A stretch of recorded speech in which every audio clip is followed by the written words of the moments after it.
أعوذ بالله من الشيطان الرجيم الحمد لله والصلاة والسلام على رسول الله وعلى آله وصحبه أجمعين. السلام عليكم ورحمة الله وبركاته. Donc, je suis ravie d'être parmi vous. C'est avec grand plaisir et j'espère que vous allez bien. Alhamdulillah. Donc là, on va parler de la Umrah, parce que j'ai vu qu'il y avait beaucoup de points qui restaient flous et c'est plus facile de parler entre sœurs. Donc on est à J-1 du départ et J-2 pour un autre groupe. On est, on va dire, à la veille du grand départ, Inch'Allah. Qu'Allah nous facilite. À la veille d'une grande adoration et à la veille de la rencontre d'Allah Azza wa Jal pour répondre à son appel. Il nous a invités, donc Inch'Allah on va être à la hauteur de son invitation et on va faire les choses comme il se doit et comme il veut lui pour avoir son agrément Inch'Allah. Rabbi وفقنا إن شاء الله ونديروا العمرة كما يحب الله عز وجل من المناسك والفرائض وتكون فيها رضا الله إن شاء الله. Donc c'est un voyage pas comme les autres, on l'a déjà dit, et qui est important et qui demande une préparation. Donc là, hier on a parlé de la partie spirituelle. Aujourd'hui, on va parler de la partie physique. Comment faire les choses physiquement. C'est important. Donc ça demande une préparation. Cette préparation, elle n'est pas une obligation. Je ne sais pas si j'ai démarré. Ouais. Elle n'est pas une obligation, mais on la fait comme on fait quand on est la veille de l'Eid, quand on est Yom al-Jumu'ah, quand on sort d'une impureté telle que le haïd pour la femme, etc. À chaque fois, on prend une douche, on refait les grandes ablutions, etc. Donc là, ça mérite de faire ces grandes ablutions. Il y a un bruit terrible derrière moi, mais qui n'a rien à voir avec le Umrah. D'accord, on le fait par habitude, comme le faisait le prophète alayhi salatu wassalam, parce qu'on va passer à une adoration qui n'est pas comme les autres et qui est peut-être pour certaines la première fois qu'ils viennent la faire. Donc c'est à partir de maintenant ou même depuis hier ou même depuis avant-hier ou même depuis une semaine, on aurait dû ou vous pouvez encore prendre une douche, faire une épilation des parties intimes. Celles qui ont l'habitude, alhamdoulilah, celles qui n'ont pas l'habitude, ben, elles le font pour réveiller la sunna du prophète alayhi salatu wassalam, puisque lui-même le faisait tous les 40 jours et pas particulièrement pour la Umrah ou pour l'Eid. Donc c'est une étape de pureté. D'accord? Donc ça, on s'arrange dans les chambres, chacune prend le temps qu'il lui faut. Si elle a besoin de se laver la nuit, ben, ça la nuit. Celle qui a besoin la journée, c'est la journée. Il y a des gens qui ne peuvent pas se laver les cheveux la journée parce qu'ils ont peur d'attraper froid. Bon, on les laisse le soir. On a le temps. On a 24 heures par jour. Si on la divise par 4, on a largement le temps pour faire tout ça. Et il y en a qui sont rapides. En 10 minutes, elles ont déjà liquidé le truc. Donc voilà. Donc il n'y a aucun problème. Une fois qu'on a fait ça, on se coupe aussi les ongles. Les ongles font partie de l'hygiène, hein, tout simplement. On se coupe les ongles le vendredi, on se coupe les ongles quand ils ont poussé, on se coupe les ongles quand il y a besoin. Dans les grandes occasions, là, ben, on est les invités d'Allah, on va les rencontrer Allah. On ne le rencontre pas avec des mains abîmées ou des ongles cassés ou longs. Donc on va les couper et on va les limer pour éviter d'avoir les petites peaux là qui poussent sur, qui accrochent et qui sont gênantes, qui nous font l'ouest-ouest. Après, on est en train de ranger et c'est pas bien.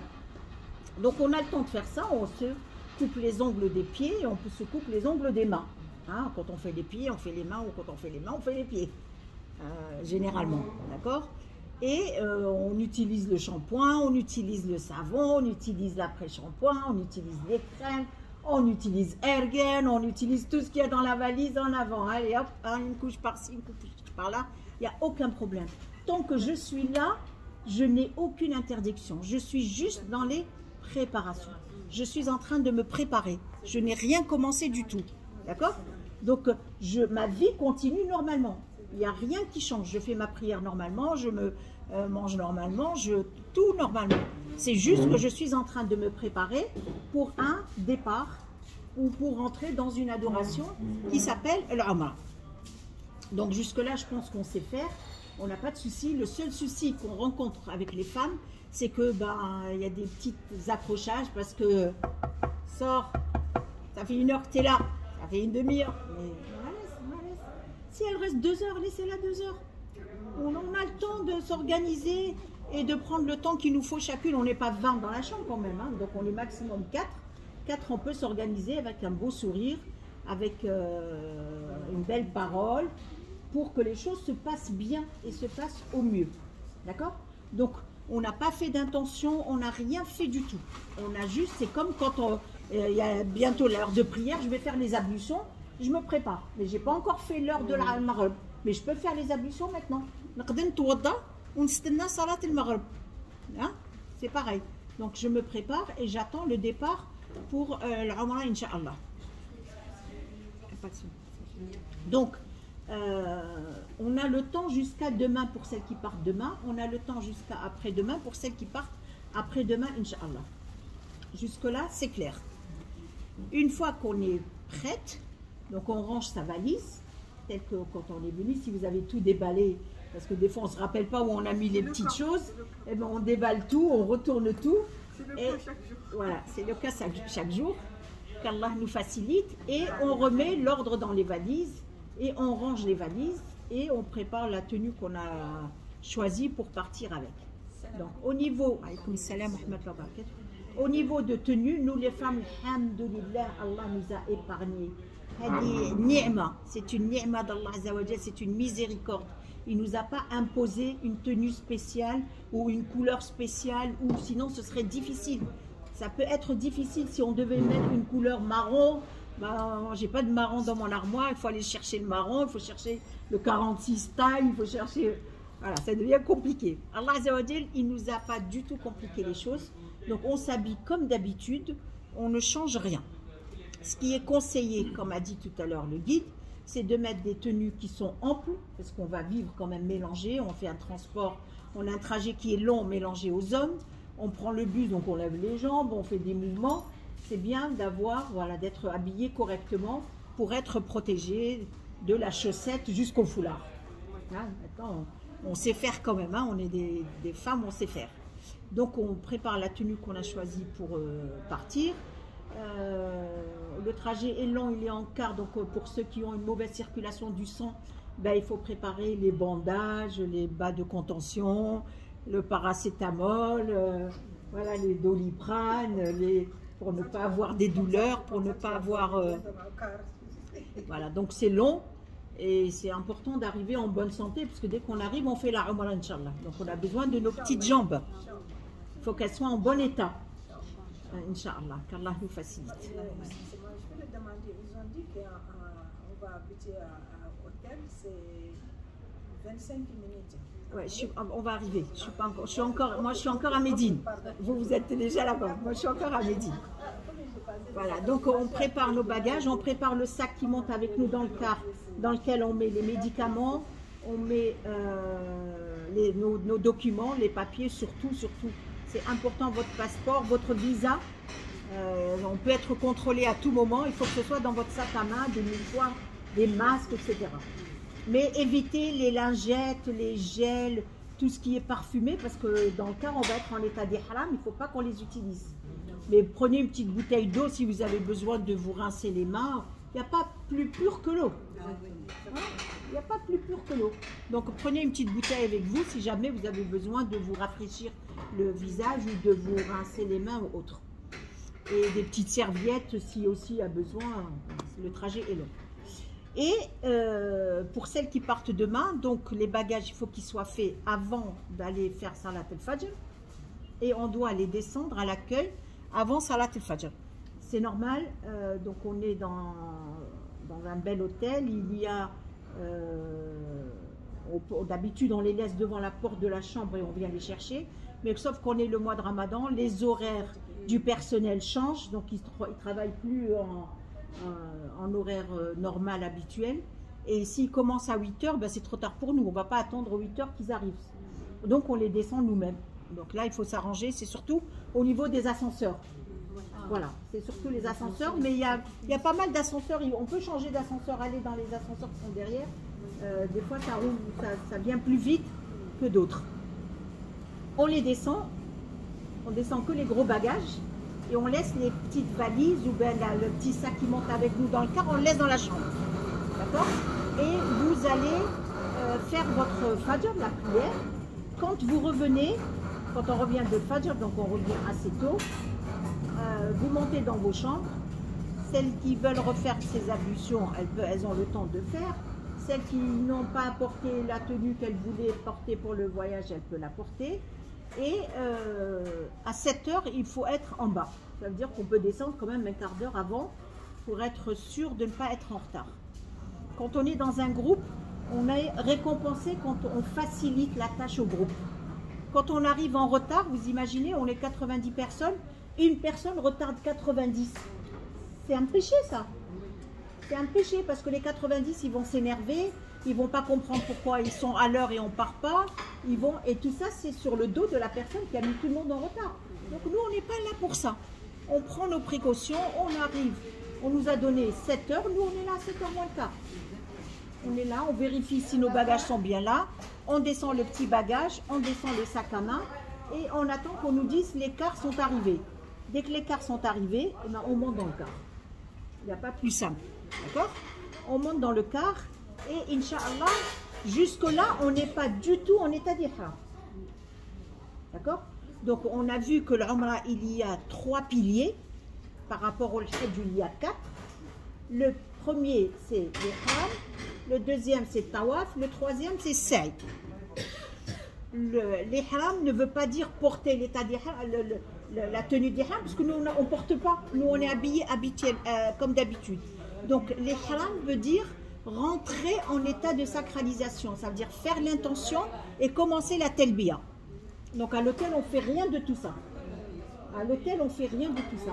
Moi, à la dernière minute, en sortant, je peux me brosser. Bon, je suis en taille de jeune, mais sinon, je peux encore me brosser. Je peux mettre ma crème, si j'ai une peau, voilà, le dermato me donne ma crème, etc. Je peux encore mettre. Je ne suis pas encore dans les interdictions. Je suis prête à rentrer dans les interdictions, mais je ne suis pas encore. C'est comme quelqu'un qui fait l'odo pour faire salat, mais la prière n'est pas arrivée. Donc, il ne fait pas la salat tant qu'il n'y a pas eu l'adem. Mais il a fait l'odo, il est prêt. La personne, elle a porté sa tenue, elle a le foulard, elle a tout, elle attend que la prière arrive. Nous, c'est pareil. Donc, on va monter dans le car, les guides vont être avec nous, on sera avec vous et on va nous emmener au miqat. Au miqat, c'est les points d'entrée vers le haram, vers le haram, la terre sainte. Il y a des points d'entrée. Selon d'où on vient, il faut respecter, et ça a été défini par le prophète alayhi salatu wassalam.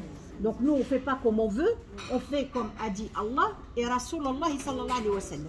Donc quand on vient de Médine, tous les gens qui arrivent de Médine al-Munawwara passent par Abi al-Ali. Donc nous, on va aller dans le car et il va s'arrêter à Abi al-Ali. Abi al-Ali, c'est une grande place. Tous les cars qui sortent de Médine vont passer par là-bas. Donc il y a beaucoup de cars, on peut se mélanger. Les hommes sont tous habillés en blanc et nous, on est habillés avec notre tenue habituelle, normale. Mais en état de pureté. Hein, on a pris une douche, on a fait les petits ablutions, les grands ablutions. Alhamdoulilah, les ongles sont poussés, sont taillés, tout est bon. Quand on arrive à Abi al-Ali, il y a une mosquée pour les gens qui passent et qui prient leur prière habituellement. Donc nous, quand on arrive, on n'a pas encore commencé l'Umrah.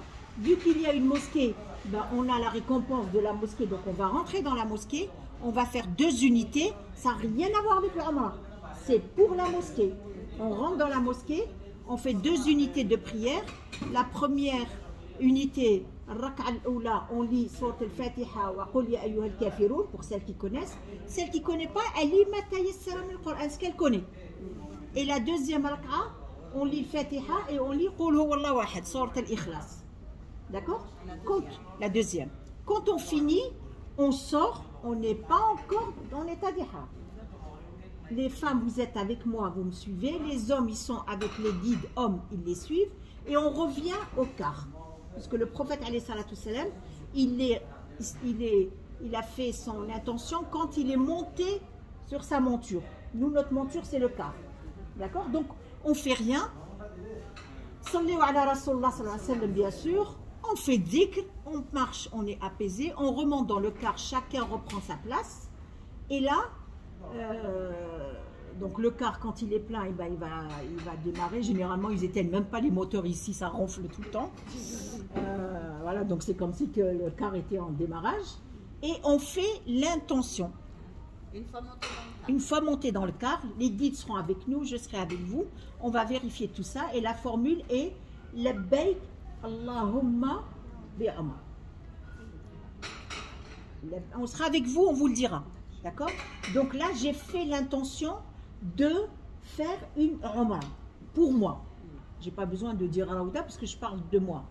Maintenant, si je la fais pour quelqu'un d'autre, je cite le nom de la personne. Je peux la faire pour la famille, je peux la faire pour les amis, je peux la faire pour tout le monde que je connaisse ou je ne connaisse pas. Mais à la condition, c'est que cette personne soit musulmane, bien sûr, et qu'elle soit défunte. Ce soit une personne qui n'est plus en vie. D'accord? Donc quelqu'un qui est décédé. Je peux faire pour lui, c'est une sadaqa, qu'Allah l'accepte pour la personne, et moi j'ai la récompense de faire pour cette personne. Donc je ne suis pas obligée de faire que pour la famille. Si je connais quelqu'un à la mosquée, fi sabilillah, et voilà, que même de vue, j'ai appris qu'elle est décédée, elle ne l'a pas fait, c'est entre Allah et moi. Je n'ai pas besoin de le publier.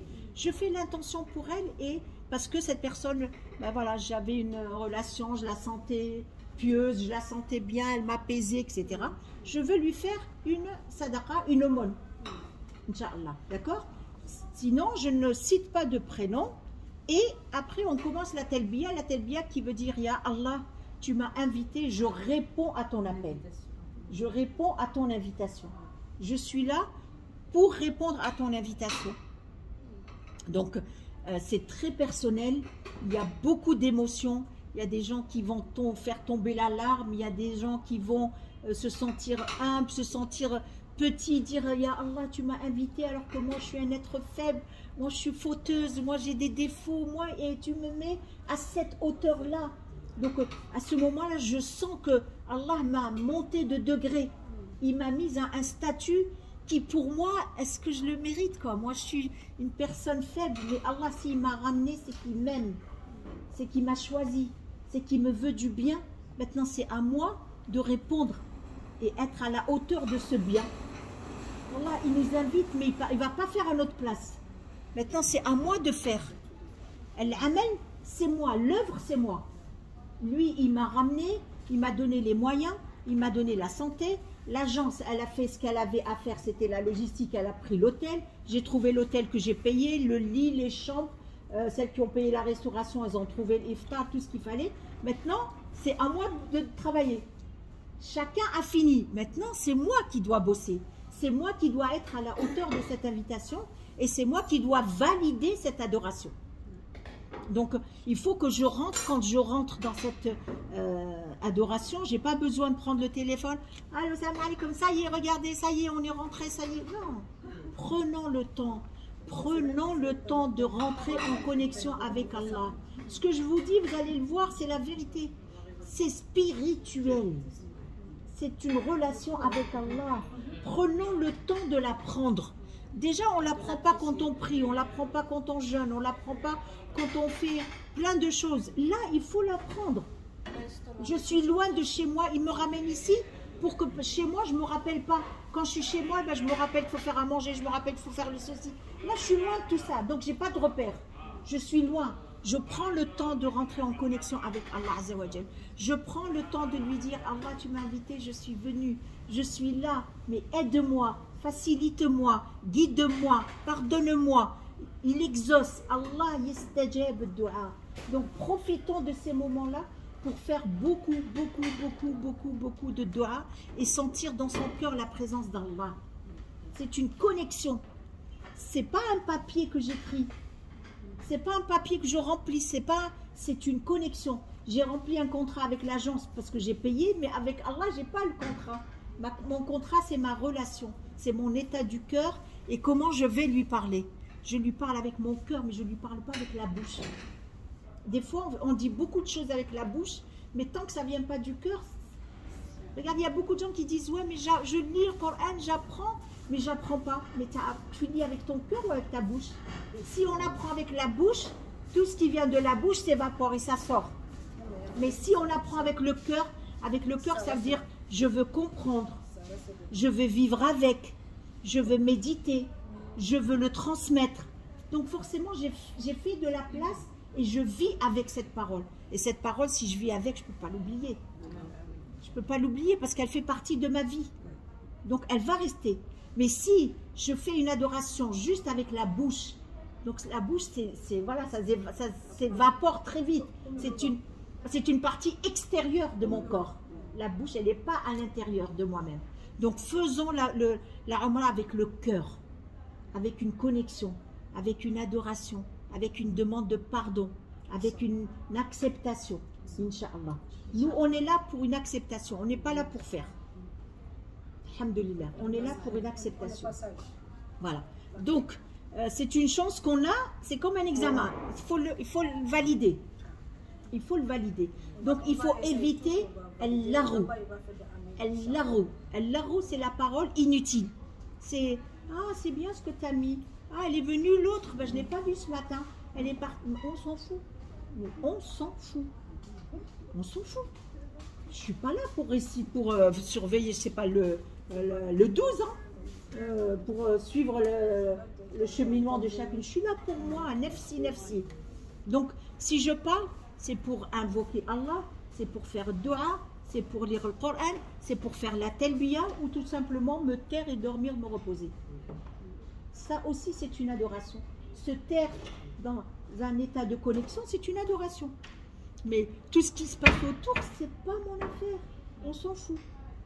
Par contre, je médite, je suis dans le car et on traverse tout ce désert que le prophète a mis 11 jours pour le traverser et venir à Médine. Nous, on va le faire en 4-5 heures. Donc, on peut imaginer les 11 jours, ses pieds se sont coupés, des saignements, des cloques, des douleurs, de la chaleur, les cailloux. Vous allez voir, le désert ici, c'est des cailloux. C'est rocheux, donc ça fait mal. Ils n'avaient pas les semelles de chaussures qu'on a nous, la basket Nike, je sais pas quoi, non. Voilà, c'est ça, avec une petite peau, ils attachent avec des nœuds par-dessus, et c'est ça la chaussure. Donc, il faut imaginer ce parcours qu'a fait le prophète alayhi salatu salam. Moi, si je suis là, c'est pour revivre ce qu'a vécu le prophète alayhi salatu salam, et je me dis, Raouda, il a fait tout ça pour nous. Il a fait tout ça pour nous apporter cette science. Donc, je vais juste l'aimer plus, me rapprocher de lui plus, l'adorer plus, essayer de comprendre qui il est plus, et me dire, mais Raouda, ta vie, elle est tellement facile. Tu n'as pas une vie difficile par rapport à ce qu'ont vécu les prophètes, alayhi salatu salam, et notre prophète, Mohammed sallallahu alayhi wa sallam. Nous, dunya hania. Notre vie, elle est facile, elle n'est pas compliquée. On se plaint énormément. Et non seulement on se plaint, mais on est ingrat. On est ingrat et Allah nous le dit dans le Coran. Il nous le dit plusieurs fois. Même dans Sourate Al-Alaq, la première sourate qui a été révélée sur Rasulullah sallallahu alayhi wa sallam, il nous traite d'ingrats. Il dit, Ya Abdi, quand je te donne, tu crois que ça t'appartient et tu m'ignores et tu dis c'est à moi. Donc l'argent c'est à moi, la santé c'est à moi, la science c'est à moi, et tu oublies que ça vient de moi et tu m'ignores carrément et tu me donnes le dos. Mais ça fait pleurer ces paroles. Si Allah il me traite d'ingratitude, il me traite d'une personne ingrate, mais je me dis, mais Raouda, pourquoi il ne faut pas être comme ça? Moi je ne veux pas être dans cet état-là.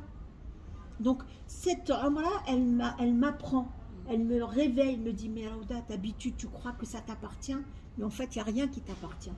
Tout est à Allah Azza wa Jalla. Et si tu es là, c'est par sa grâce, par sa miséricorde, par son choix, par son ordre. Alhamdulillah, c'est pas parce qu'on est meilleur que les autres.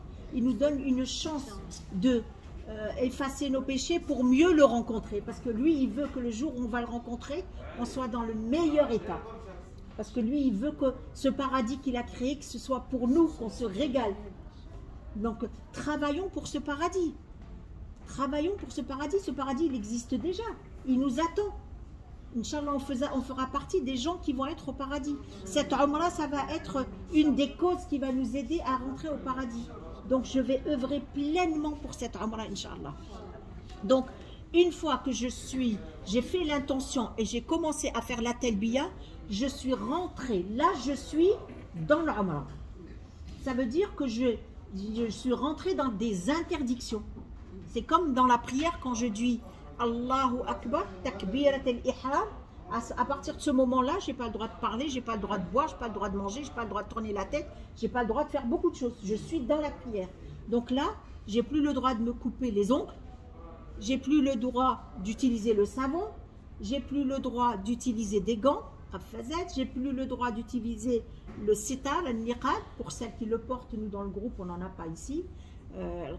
J'ai pas le droit de chasser, ici on ne fait pas de chasse, mais ne serait-ce une petite bestiole, même une fourmi, même une mouche, même on n'a pas le droit de tuer, quelle que soit la bête, quelle que soit sa taille. On n'a pas le droit de couper la végétation. Je trouve une fleur, je trouve une feuille, je trouve une branche, je ne coupe pas, je n'ai pas le droit, je suis en état d'ihram. Je n'ai pas le droit de rapport entre femmes et hommes, interdit. Pas de demande en mariage. Là, dans le voyage, on a des jeunes, ils se disent ah, celle-là serait bien pour mon fils. Nous, les femmes, on est comme ça. Hein. On est ici, mais on pense à marier sa fille, on pense à marier son fils, on pense à. Oui, bah oui. Donc. Même une mouche, si elle se pose par exemple sur le bras. Il faut la laisser partir. Mais il ne faut pas la tuer. Après, on fait un petit geste. La mouche, on fait un petit geste, elle part, hein, elle ne reste pas. Mais je ne tue pas, je ne lui tape pas dessus pour la tuer. Non, on est en état d'ihram, je n'ai pas le droit, c'est des interdictions. Et même si on trouve de l'argent par terre, il ne faut pas prendre. Non, bah, si je suis en état d'ihram et j'ai soif, je peux acheter une bouteille d'eau, je peux manger.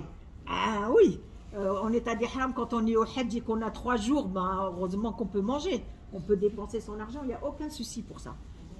Non, on mange, bien sûr, il faut manger, il faut boire. Ah oui, donc, bah oui, donc il n'y a aucun problème. On va s'arrêter sur la route, en temps normal, c'est pas le ramadan, on s'arrête, on mange.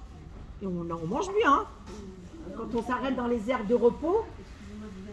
Je pense qu'elle fait allusion à autre chose. Oui, pour le Hajj, j'ai compris. Elle parle des cadeaux, des sous. Pour le Hajj, ça peut être dans le cadre du Hajj, mais pas dans le cadre de Umrah.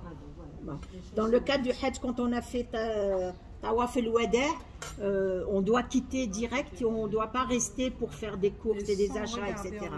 Voilà. Donc ça, c'est dans le cadre du Hajj. Je l'avais compris, mais je n'avais pas voulu. Mais bon, c'est pas grave. Mais dans l'Umrah, il n'y a pas de Tawaf el-Wada, il n'y a pas. Donc l'Umrah, on peut se nourrir, on peut, s'il y a besoin, je trouve un petit truc sympa pour ma petite fille, bah, je l'achète. Hein. Voilà, il n'y a pas de souci. Voilà, un petit souvenir, il n'y a pas de souci. Le tout, c'est que je gâche pas ma Umrah, je papote pas, je sors pas du sujet, etc. à raconter ma vie. Nous, on a tendance, même avec les commerçants, à raconter notre vie. C'est pour ma fille qui a 24 ans, elle va se marier, avec qui? Avec le commerçant. Mais il y a un problème. Enfin, donc... On peut y rigoler quand même. Hein? On peut y rigoler quand même. Oui, on peut rigoler, on rigole. Mais parler de choses inutiles, c'est pas le moment. Parce qu'on peut sortir et perdre du temps et oublier la talbiya, oublier le dhikr, oublier. Donc non, on est là quand même pour quelque chose d'important et on sort pas. Il faut qu'on reste dans notre sujet. Donc tout ça, on est dans le car ou sur le trajet. Parce qu'on va s'arrêter aussi sur le trajet. Le chauffeur, il faut bien qu'il s'arrête. Hein. Il lui faut une pause quand même. Normalement, toutes les 2 heures, on s'arrête quand on conduit. Donc on est dans la talbiya, on est dans les interdictions. Donc là on est rentré dans les interdictions. On ne se coupe pas les cheveux, on ne fait pas tout ça. Mais on peut porter sa montre, on peut porter ses bagues, on porte son bijou habituel. Moi j'ai un bracelet que je porte depuis 10 ans, 15 ans, je sais pas, je ne vais pas l'enlever. Le jour où je décéderai, ils auront le temps de l'enlever. Hein. Mais là je suis encore en vie, je vais pas... et ça ne m'empêche pas de vivre. Si j'ai besoin de lunettes de vue, je vais porter mes lunettes de vue. J'ai besoin de lunettes de soleil, je vais porter mes lunettes de soleil. J'ai besoin, je ne sais pas moi. Ils sont coincés. Oui, non, mais il n'y a pas de problème. Ça, c'est quand on décède, on verra. On a le temps de retirer. Donc, on a tout ça, on est dans le trajet. Donc, ça y est, quand on commence la talbiya, on fait l'intention, on est dans l'Umrah.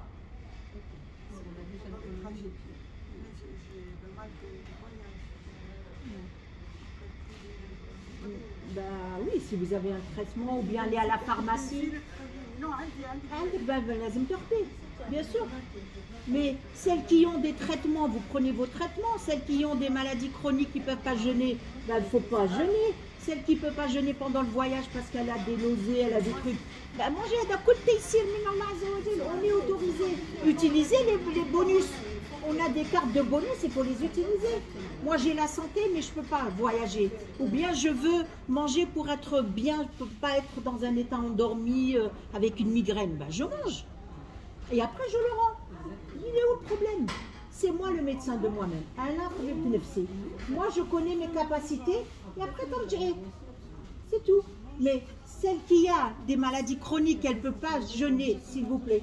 Celle qui ne peut pas jeûner ici, s'il vous plaît. Celle qui ne peut pas jeûner ici, mais elle ne peut pas jeûner après parce qu'aussi elle est malade. Celle qui a diabète et elle est sous insuline. Bah, l'insuline, c'est tout à vie. Donc, elle va manger aujourd'hui et demain et après-demain et après Ramadan et après tant qu'elle est donc celle-là, elle va payer pour son jour. Voilà, donc je peux démarrer d'ici, je jeûne. Je démarre, je dis Raouda, tu jeûnes, tu te sens bien. Et sur le trajet, je ne me sens pas bien. J'ai la tête qui tourne, je ne me sens pas bien du tout. J'ouvre ma trousse, je prends ma bouteille, je prends mes médicaments, je prends un petit gâteau, je prends un petit coca-cola. Après, il faut être discrète. C'est pas la peine de dire j'ai la bouteille. Ouais, non, voilà, on peut être discret, respecter la personne qui est à côté, respecter autrui, respecter Allah Azza wa Jal. Allah, il me protège. Pourquoi moi je me protège pas? C'est entre lui et moi. Il connaît mon état, je connais mon état. Il n'a pas besoin d'aller raconter ma vie. Au fait, monsieur le guide, je peux manger. Le guide, c'est pas son affaire, le guide.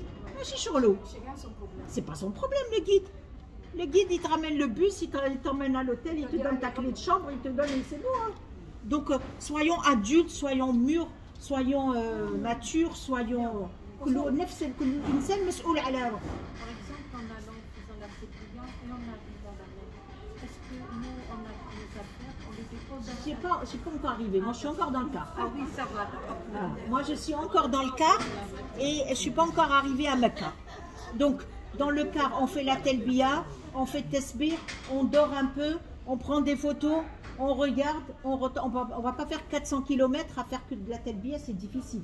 Par contre, la copine qui est à côté, si elle voit que ça fait longtemps que je n'ai pas fait, elle me dit mais vas-y Raouda, ça fait un petit temps, reprends la telbiya, reprends tesbih, reprends etc. Elle me fait rappeler. Si la lecture du Coran me donne le tourniquet, la tête qui tourne, et ben je lis pas. Il y a des gens quand ils lisent dans les transports, ils ont la tête qui tourne. Et ben je prévois des écouteurs et puis je mets le Coran à l'oreille et j'écoute sur mon portable. Enfin, aujourd'hui, on a les outils. Hein. Aujourd'hui, franchement, on a les outils. Ça, j'ai pas besoin de vous l'apprendre. Vous avez dû le faire dans l'avion, vous avez dû le faire, vous le faites chez vous. Ça, c'est des habitudes qu'on prend avant de venir. D'accord? Donc, on a fait l'arrêt. Le bus s'est arrêté. Si on doit prier, c'est eux qui vont nous dire. Moi, je ne sais pas à quelle heure on va arriver, à quelle heure. S'il y a besoin de prier dans l'Asr, on va regrouper les deux prières et on va les raccourcir. Donc, on fait Salat al-Dohr toute seule avec 2 unités. On fait Salam et après, on fait Salat al-Asr 2 unités et on fait Salam. Puisqu'on est en état de voyage, safar. Donc, on peut regrouper et on peut raccourcir. D'accord? Jama' wa taqsir. Et on arrive à Mecca. On arrive à Mecca, Inch'Allah. Donc, comme on part tôt, on va arriver tôt, normalement vers le Asr à peu près, on devrait être là-bas. On va nous donner les clés des chambres comme ici. Généralement, ils ne changent pas les chambres. Comme elles sont ici, on reste là-bas. Il y a plusieurs hôtels. Chaque groupe sait où emmener ses pèlerins dans quel hôtel. Et on s'installe dans les chambres. Et ils nous disent, là ils nous ont dit, l'Amra elle est prévue à partir de 8 heures. D'accord? Donc à 8 heures, il faut qu'on soit au haram. Le jour même. Oh non, si on part demain, le jour même. Le jour même, on arrive. Voilà, donc on arrive dans les chambres, s'il vous plaît, s'il vous plaît, s'il vous plaît. Encore, le groupe qui est venu début Ramadan, ils ont encore fait cette erreur. Vous pouvez vous rafraîchir parce que le chemin est long, on peut transpirer, on peut avoir envie de se rafraîchir qu'avec de l'eau. savon. Sans savon. Alors nous, on se précipite. Les filles, quand elles arrivent dans les chambres, elles visitent la chambre, elles vont dans la salle de bain, il y a la savonnette, on ouvre le robinet et la savonnette. Et après, elle dit, ah, ya rassi. Non, pas de savonnette. Pas de savonnette. Utilisez que de l'eau. Il n'y a pas plus pur que l'eau. D'habitude, dans ma vie de tous les jours, je n'écoute pas Allah Azza wa Jal. J'ai toujours des excuses. Ouais, mais je travaille. Ouais, je peux pas. Mais je vis en France. Ouais. Là, il nous a invités. On fait comme il veut lui. Il a dit, tu utilises l'eau, tu utilises l'eau. Moi, je suis pour cette méthode. Je n'ai pas besoin de lui dire, ouais, mais maintenant en 2020, il y a des savonnettes où il n'y a pas de parfum, mais il y a toujours de la paraffine, il y a toujours. Soyons humbles avec Allah Azza wa Jal. Il a dit, pas de savon, ça ne dure pas longtemps. Donc, j'ai le droit de me rincer les mains, j'ai le droit de me rincer le corps, j'ai le droit de me changer. Il y a des gens qui croient que parce qu'on est sorti avec une tenue, on doit la garder jusqu'à la fin. Non, Allah Azza wa Jal, et il veut qu'on soit propre, qu'on soit en état de pureté. Donc si j'ai sali mon foulard, je le change. Si je sens que j'ai transpiré dans ma abaya, je la change. Si mes chaussettes, pareil, je les change. La haraj. La religion n'est pas là pour nous coincer, nous piéger. Elle est là pour nous faciliter. Donc quand j'arrive dans la chambre, je peux me rincer le corps, je peux me changer, je peux m'allonger, on a le temps. Si on arrive vers l'Asr et qu'on part qu'à 20h, on a le temps. D'accord? Donc celles qui ont prévu leur repas d'ici, ils ont ramené déjà leur bouilloire, leur cafetière, là on est organisés, nous les femmes, hein? On sait ramener ça, hein? Je vous fais confiance. Hein? Les boîtes tupperware et les boîtes, il y en a dans les valises. Hein? Donc, si on a prévu, on a prévu. Si on n'a pas prévu, on peut sortir se chercher à manger. Hein? Les dents. Bah, tu te laves les dents ici avant le fajr et après prends siwak. Siwak, tu peux l'utiliser à tout moment. Mais si tu n'as rien mangé, tu n'as pas besoin. D'accord? Ouais, tu te rends. Moi alors utiliser siwak. Siwak, c'est très bon. C'est une sunna du prophète alayhi salatu salam. Donc, et à 20h, donc on a mangé, on a eu le temps de manger, on a eu le temps de couper le jeûne et on fait ses ablutions. Puisque le tawaf al-Kaaba, il faut être en état d'ablution, et on part avec les guides, et moi-même je serai avec vous, et on va aller vers Al-Haram, on va aller vers la mosquée, la grande mosquée sacrée, pour faire Al-Umrah. Donc on a déjà fait le premier pilier, qui était l'Ihram, on a fait l'intention, et on a fait la Telbiya. Maintenant on va faire le deuxième pilier, qui est le Tawaf. Donc on va monter, donc ça dépend des hôtels. Il y a des hôtels qui sont à côté, Hani Allahum. Il y a des hôtels qui sont à 600, Hani Allahum. Il y a des hôtels qui sont à 900, Hani Allahum. Tout le monde, on est content d'être là. On s'en fout des moyens. Donc ceux qui sont à 900, moi j'y étais, mes affaires ils sont encore là-bas. Je vous garantis, il y a de la navette. La navette, elle nous prend au pied. Je sors de l'hôtel, la navette est là. Donc elle nous prend. La navette, elle est gratuite. Elle fait partie de l'hébergement. Et elle nous emmène à mi-chemin. On fait la moitié du chemin dans la navette. D'accord? Quand on arrive à mi-chemin, tout le monde descend ses terminus. Les guides sont avec nous et on va aller vers le haram à 10 minutes. 10 minutes. On est avec vous. Donc chaque groupe aura un guide. Obligé. Hein? Je ne sais pas s'ils ont prévu qu'on soit tous ensemble. Allahu a'lam, ça c'est eux qui gèrent. Moi je ne gère pas cette partie-là. Mais on fait comme ils ont prévu. Nous on les suit. Quand on arrive à la mosquée, ceux qui sont dans Keswa, normalement on rentre par Bab al-Umrah, donc il y a plusieurs portes. La mosquée, elle est carrée, elle est grande, et il y a plusieurs portes d'entrée. Et on va rentrer par les portes qui sont ouvertes, parce qu'ils ferment les portes. Le haram est blindé de monde. Déjà quand je suis venue, alors vous imaginez, tous les jours il y a des centaines de cars. Quand on va arriver, ça va être blindé de chez blindé. Donc quand on va arriver, on va rentrer dans la mosquée, puisqu'on a l'autorisation, Inch'Allah, ils vont nous laisser rentrer. Soit on va pouvoir faire le tawaf en bas où il y a la Kaaba, si elle n'est pas pleine. Si la Kaaba est pleine, ils vont nous monter à l'étage. C'est eux qui gèrent. Ils gèrent très très bien. Ils sont très bons, ne vous inquiétez pas. S'ils ferment les portes, ils ne savent pas où ils vont vous faire, ils nous cheminent comme ils veulent. Ils gèrent très très bien. Tous les militaires, les jeunes militaires, ils sont là-bas pour guider les gens, pour aider les gens. Donc on n'est pas seul, mais ce n'est pas évident. Donc, pour faire le Umrah, il faut rester en groupe. Le plus important, c'est d'avoir son sac Meridianis et d'avoir son badge. C'est très important. On se reconnaît qu'avec le sac. On n'a pas le temps de voir le visage. Il n'y a que le sac. Le sac, si la personne, elle sort du groupe, on la voit, on dit « Ah, Meridianis, on va vite la chercher, on va la ramener. » Mais si elle n'a pas le sac Meridianis, eh ben, on va la perdre. Donc, on arrive à la mosquée. S'il vous plaît, quand on arrive à la mosquée, donc les gens qui ne connaissent pas, ils vont chercher la Kaaba. Et ça dépend par où on arrive. Des fois, dès qu'on arrive, on la voit. Des fois, il faut marcher pour la voir. Donc, s'il vous plaît, c'est votre Umrah. Vous êtes venus pour ça. Moi, j'ai envie de vous dire, oubliez vos téléphones portables. Oubliez vos téléphones portables. Vous êtes là-bas 10 jours, vous avez le temps de prendre des photos. Nous, on fera des photos pour vous laisser un souvenir de votre Umrah de groupe. Donc, quand vous arrivez, dès que vous voyez la Kaaba, levez les mains et faites des doigts mustajab. Ça veut dire qu'il est exaucé. Il est accepté par Allah. Donc il ne faut pas, souvent les femmes, quand on voit la Kaaba, ah, c'est pas pareil qu'à la télé, je l'imaginais plus grande, elle est plus petite, elle est en bas. Mais, oh, non, occupe-toi de ton adoration, occupe-toi du pourquoi tu es là. Tu es venu pour ta Umrah, tous les points que par où tu vas passer, ils sont importants, do'a mustajab. Donc on ne va pas les perdre, on ne va pas les perdre.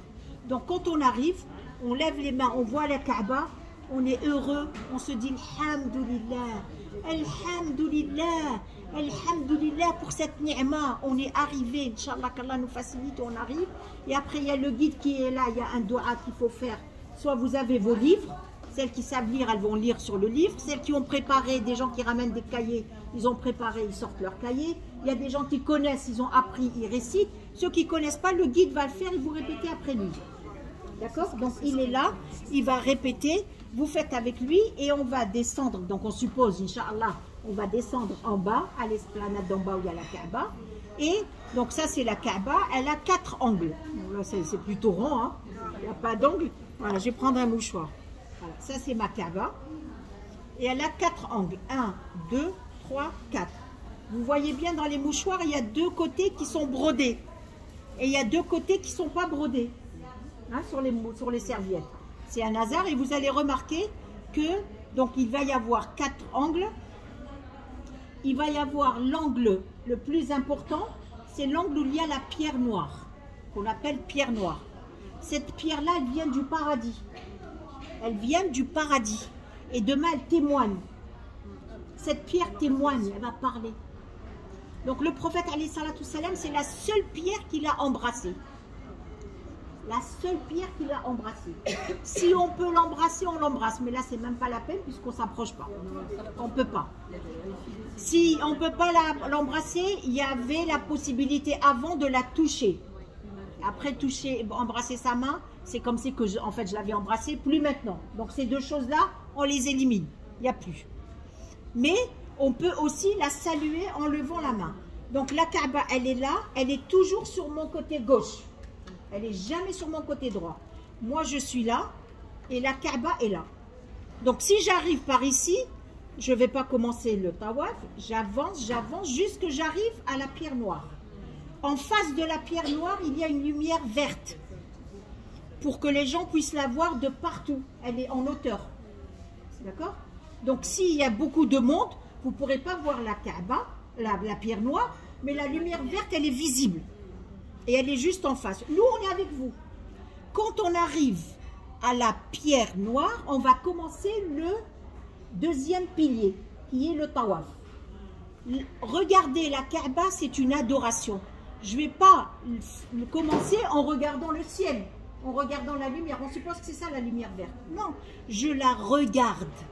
Je la regarde. Je me mets en face, donc la pierre, elle est là. Je me mets en face. En face, il y a la lumière verte et je lève la main droite, je la regarde, je dis Bismillah, Allahu Akbar, 3 fois. 3 fois. Et je descends la main. À partir de ce moment-là, je vais commencer le tawaf. Et je vais commencer le premier tour. Dans le tawaf, il y a 7 tours. C'est quoi un tour? Un tour, c'est un côté, deux côtés, trois côtés, quatre côtés. Ça veut dire que je démarre à la pierre noire. Quand je fais le tour et j'arrive là, j'ai fait un tour. Quand je fais le deuxième et j'arrive là, je fais le deuxième tour. Quand je fais le troisième, je ne sais pas où est mon sac, il y a des petits tasbih qu'on peut trouver dans lesquels il y a les 7... Donc, ouais, mais bon. Vous pouvez trouver ça ici. Ça ici dans lequel il y a 7... Et je peux mettre mon doigt. Donc je l'accroche au doigt. Moi, c'est depuis 2014, je l'ai. Ça peut se trouver ici, ça vous aide à compter. Après, nous, on compte avec vous. Hein. Ça, c'est bien quand vous ferez toute seule les tawaf surérogatoires. Vous pourrez l'utiliser. Mais pendant cette amra, nous, on est là, on compte. Moi, je compte. Donc, vous, libérez-vous la tête. Occupez-vous que du tawaf. Donc, je démarre mon premier tour. Ici, quand je vais démarrer, il y a la porte de la Kaaba qui se trouve là. Et il y a Maqam Abouna Ibrahim qui se trouve là. C'est un petit monument en or qui est visible, vous avez dû le voir à la télé, dans lequel il y a les pas de Abouna Ibrahim. On voit les pas. Quand il montait pour voir le niveau de la Kaaba quand il était en train de la construire. Donc, nous, quand on va commencer le tawaf, on va être loin parce qu'il y aura du monde. On sera sûrement derrière Maqam Sayyidina Ibrahim. On sera quelque part. Et on va commencer. Quand on fait ces tours, qu'est-ce qu'on fait? On peut lire le Coran. On peut faire dua. On peut faire tasbih. On peut prier sur le prophète alayhi salatu wassalam. D'accord? Tous les dhikrs, toutes les invocations que vous connaissez, vous les récitez ici. Vous êtes en état d'ablution, à la wudu. Vous êtes en état d'ihram, puisqu'on a fait le premier pilier au miqat. Et là, on est dans le deuxième pilier. Donc, on est en plein dedans. Tout le tour. Donc, je fais le premier tour, je récite. Vous savez que la sourate Ikhlas, Qul huwallahu ahad, vaut le tiers du Coran. Ça veut dire quand je récite Qul huwallahu ahad, c'est comme si j'avais lu le tiers. Si moi, dans mon cœur, je fais l'intention de finir, donc 3 fois je lis le Coran, c'est comme 3 fois je lis Qul huwallahu ahad, c'est comme si j'ai lu le Coran. Vous vous rendez compte? Est-ce qu'on se rend compte comment Allah nous facilite? Moi, je n'ai pas été à l'école, je ne sais pas lire, je ne connais pas le Coran, je ne parle pas l'arabe. Allah Azza wa Jalla me dit, Raouda, lis 3 fois Surat al-Ikhlas, je te le compte comme si tu avais lu le Coran. Mais avec l'intention. Tout est dans l'intention. Donc, tout ce que je connais comme récitation, Ayatul Kursi, je la récite, le Mu'awwidatayn, je les récite, la fin de Al-Baqarah, celles qui connaissent, Amana Rasoul bima unzila ilayhi, je le récite, Yassine, je récite, Surat al-Mulk, tout ce que vous connaissez, vous le récitez. Vous faites des doigts pour vous, pour vos enfants, pour la Ummah, pour la famille, pour moi.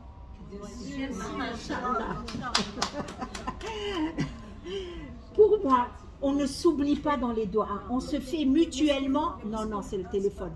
On se fait mutuellement des doigts entre nous. On ne s'oublie pas. Donc, je fais le premier côté. D'accord? Je fais le deuxième côté. Deuxième le côté. Je fais le troisième côté. Quand j'arrive à l'angle, ici c'est la pierre noire. Quand j'arrive à l'angle qui est juste avant la pierre noire, qu'est-ce qu'il y a ici? Al-Rukn al-Yamani.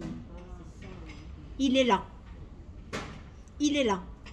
Donc, qu'est-ce que l'on doit faire? C'est le seul côté où il faut respecter ce qu'a fait le prophète alayhi salatu wassalam.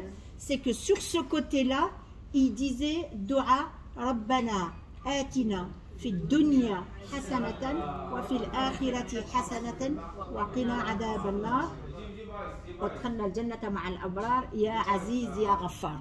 Vous les trouvez dans les doigts. Nous, on est là pour vous aider. On est là pour vous le rappeler. On est là avec vous.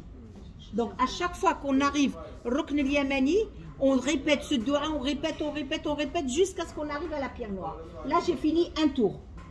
Shaout. Je commence le deuxième. Quand je commence le deuxième, toujours en face de la Kaaba, je lève la main, Allahu Akbar 3 fois. Je peux le dire qu'une fois. mais je peux dire 3 fois. C'est comme l'odo. Je peux faire une seule fois, me laver la bouche, une seule fois me laver les mains, mais je peux aller jusqu'à 3, pas 4. C'est pareil ici. Je peux le dire qu'une fois, je peux le dire 3 fois. D'accord?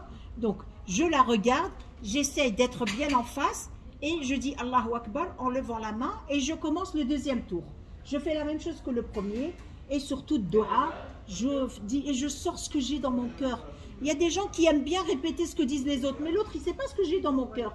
Moi, je suis venue avec mes soucis, j'ai des besoins pour moi, pour mes enfants, pour ma famille. Donc, chacun ses besoins. Sortez, voilà, en fonction de ce qu'il a dans son cœur, ce que les gens, son entourage lui ont demandé. Donc, je fais le deuxième tour, je fais le troisième tour, je fais le quatrième tour. À chaque fois, j'avance d'une, jusqu'à ce qu'à la fin, j'en ai plus. Toutes les 7, elles ont avancé.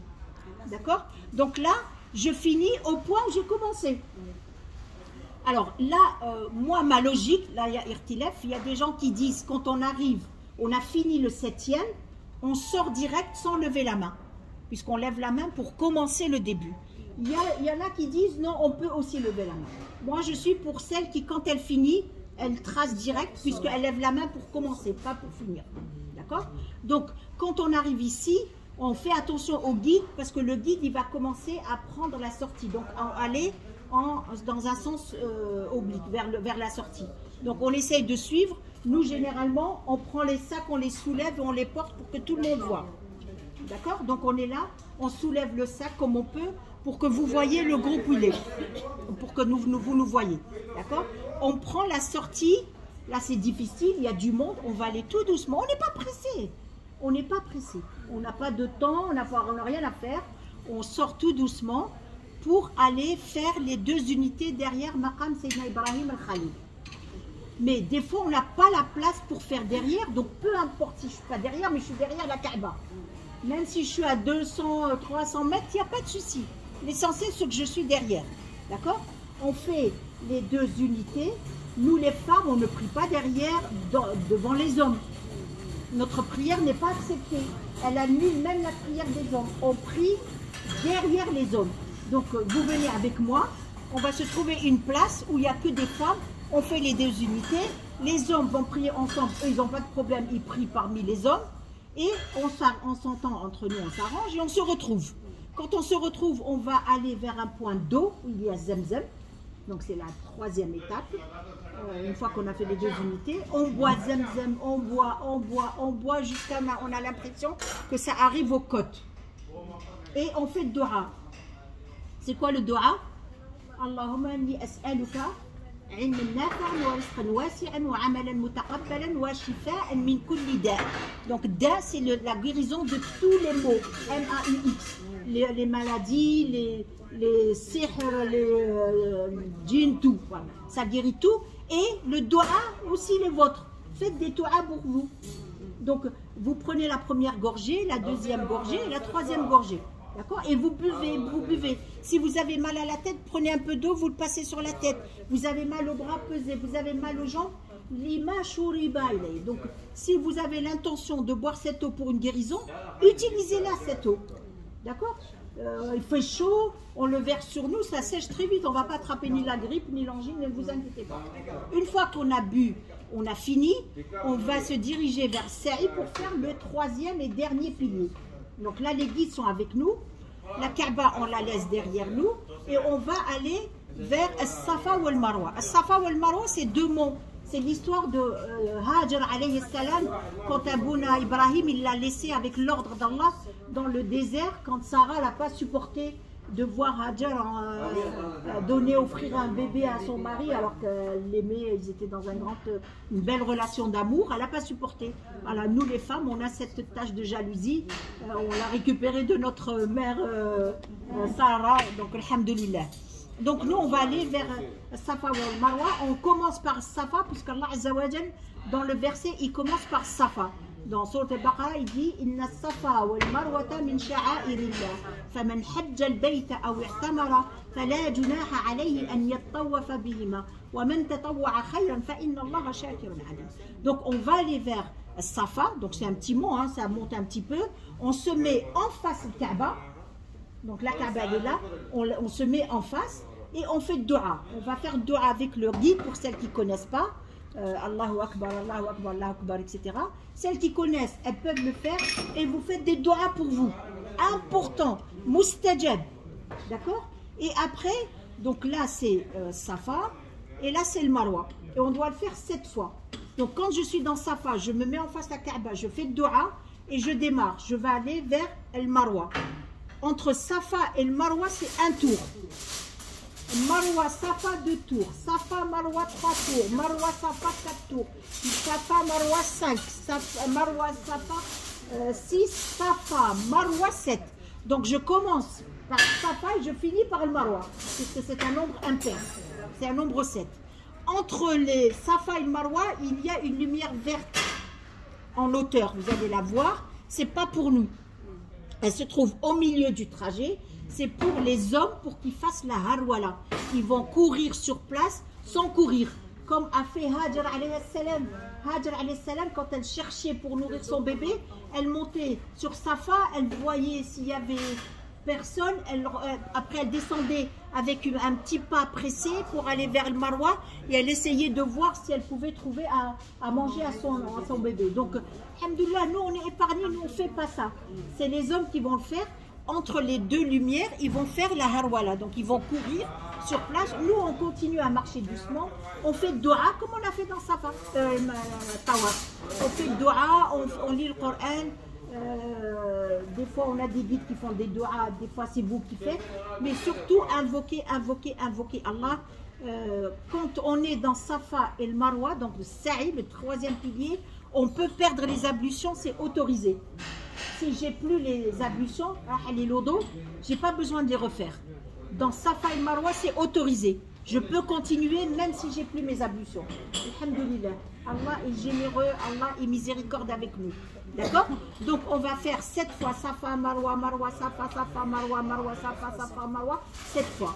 Une fois qu'on a fini, on finit vers Safa, Marwa, pardon. Et là, il nous reste juste une chose à faire, c'est de se couper les cheveux. Donc nous, les femmes, on coupe la taille d'une phalange. La phalange, c'est ça. Vous savez, regardez, le doigt, il est coupé en 3. Hein? On a 3 phalanges. Tous les doigts sont coupés en 3. Moi, je coupe la taille d'une phalange. Cette taille-là de cheveux qu'on enlève, c'est des péchés qu'on enlève. Donc, il ne faut pas pleurer, ouais, mes cheveux, mais ils ne vont pas pousser, ils ont du mal. On est dans une ibad, on est dans une adoration. Donc, on est généreux avec Allah. On les coupe et on les jette à la poubelle. On ne les garde pas, on ne les conserve pas, on ne les emmène pas à Paris, on les met pas dans un bocal, on ne les adore pas, on ne les brûle pas. Non, on coupe, on met à la poubelle. D'accord? Et on fait ça dans les chambres. On ne va pas faire dans la mosquée parce qu'il y a des hommes. Quand on arrive à la chambre, chose importante, s'il vous plaît, s'il vous plaît, s'il vous plaît. Quand vous avez fini, on va rentrer ensemble, je serai avec vous, selon les hôtels bien sûr. Quand on arrive à l'hôtel, à la chambre, on est fatigué. Fatigué, fatigué. On a fait le voyage, on est saïmi, on jeûne, on a fait tawaf, on a fait Safa ou Marwa, on est au bout du rouleau. On a juste envie de prendre une douche et d'aller dormir. S'il vous plaît, pas de savon tant que vous n'avez pas coupé les cheveux. Pas de savon. Donc, dès que vous êtes fatigué, préparez, mettez la paire de ciseaux sur les lits. Comme ça, dès que vous rentrez, vous trouvez la paire de ciseaux, on coupe les cheveux et après, vous pouvez vous doucher, vous pouvez faire un café, vous pouvez dormir. La vie reprend et on a fini, Inch'Allah, l'Amra, ou t'koun maqboula, Inch'Allah. Inch'Allah. Oui. Vous avez dit, quand on fait ça, avant de faire ça comme moi, on passe par Sensen et on boit de l'eau et on fait des invocations. Oui. On fait Ramadan. Ben nous on arrive le soir, on va faire après le Maghreb, on va y aller. On va y aller après le Maghreb. Donc on aura mangé, on aura coupé le jeûne, Inch'Allah. Inch'Allah. Donc je ne sais pas si vous avez des questions.